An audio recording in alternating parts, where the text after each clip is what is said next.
Hello dear students, आज के lecture में हम बात करने वाले हैं सीरम के बारे में। What is serum?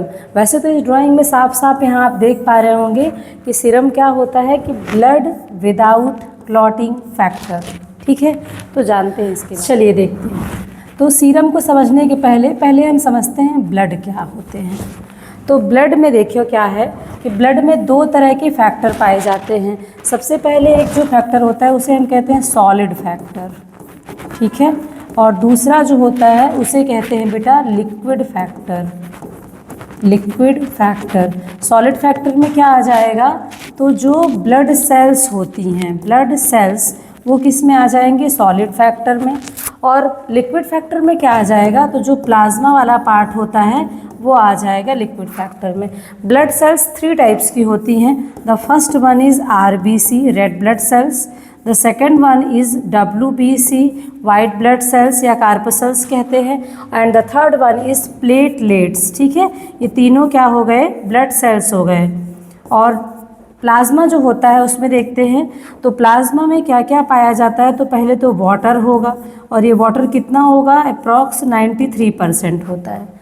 और फिर उसके बाद जो होंगे वो प्रोटीन होंगे, और प्रोटीन जो होते हैं वो कितने होते हैं, अप्रॉक्स 6% होते हैं। और बाकी जो 1% बचा है वो अदर मटेरियल हो गया, कितना आपका 1% बचा हुआ है हमारा। और उस 1% में क्या आ जाएगा, जैसे ग्लूकोज हो गया, जैसे हमारे हार्मोन्स हो गए, ठीक है, फैट हो गया, कार्बोहाइड्रेट हो गया, ये सारी चीज़ें किस में आ जाएंगी, अदर मटेरियल्स में आ जाएंगी। प्रोटीन में कौन कौन से प्रोटीन होते हैं देखिए, तो एक होता है फाइब्रिनोजन, ठीक, दूसरा होता है उसका नाम है एल्ब्यूमिन, और जो तीसरा होता है उसका नाम है ग्लोब्यूलिन।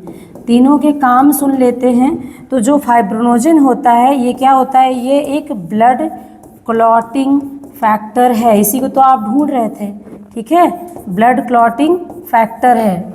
और जो एल्ब्यूमिन है, एल्ब्यूमिन क्या होता है देखिए, तो ये क्या करता है, हमारे बॉडी में ऑस्मोटिक बैलेंस को बना के रखता है, ऑस्मोटिक बैलेंस को मेंटेन करने में हेल्प करता है।